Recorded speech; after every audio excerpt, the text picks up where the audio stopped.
Bonjour, je m'appelle Antonio, j'ai rejoint Sopra Banking en février 2020. J'ai intégré le département qui gérait les activités SaaS et Managed Services et qui a évolué en département SaaS and Cloud Services, pour être un peu plus large. Au sein du groupe de direction de ce département, je gère la partie business, la partie gestion des partenaires et la partie construction des offres avec le département Solutions Offering. Mes missions principales peuvent être séparées en trois parties. La première partie, c'est la partie business. Donc, c'est l'élaboration des propositions clients sur les offres SaaS. Elle se fait en collaboration avec les commerciaux, mais également en proche collaboration avec le département Solutions Offering qui construit avec nous les offres de services opérés. Le deuxième axe, c'est la gestion des partenariats. Alors, les partenaires peuvent être internes au groupe Sopra Steria ou externes. Ces partenaires participent à la délivrance du service SaaS à nos clients.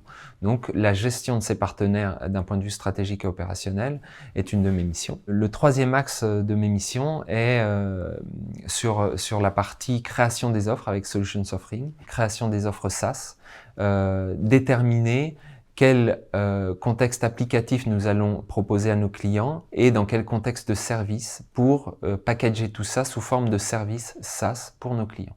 Les principaux challenges auxquels nous allons devoir faire face dans les semaines et mois à venir, en 2022, en 2023, c'est la pression de la demande, la pression de la demande du marché, d'abord, de nos clients, puisqu'ils veulent aller vers le cloud, ils veulent aller vers le SaaS. C'est un sujet sur lequel nous nous préparons depuis plusieurs années, mais la demande est de plus en plus pressante, parce qu'il y a des clients qui sont en retard auxquels nous devons répondre. Et dans ce sens, nous devons être outillés pour répondre à cette demande, d'un point de vue des ressources, mais aussi d'un point de vue des technologies.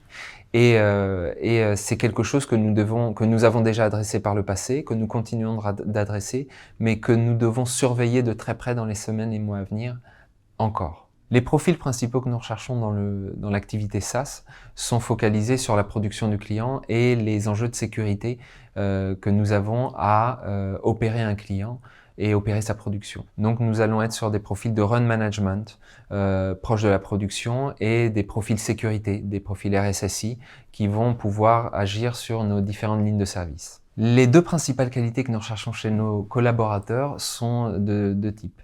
L'appétence à la communication client, que ce soit une communication humaine ou technique, avec son environnement applicatif et son environnement de production, et l'acceptation du fait que nous sommes porteurs d'une responsabilité importante vis-à-vis du client en offre SaaS, c'est-à-dire nous sommes responsables de l'entièreté du service, allant du software jusqu'à la délivrance d'infrastructures techniques et applicatives pour un service complet.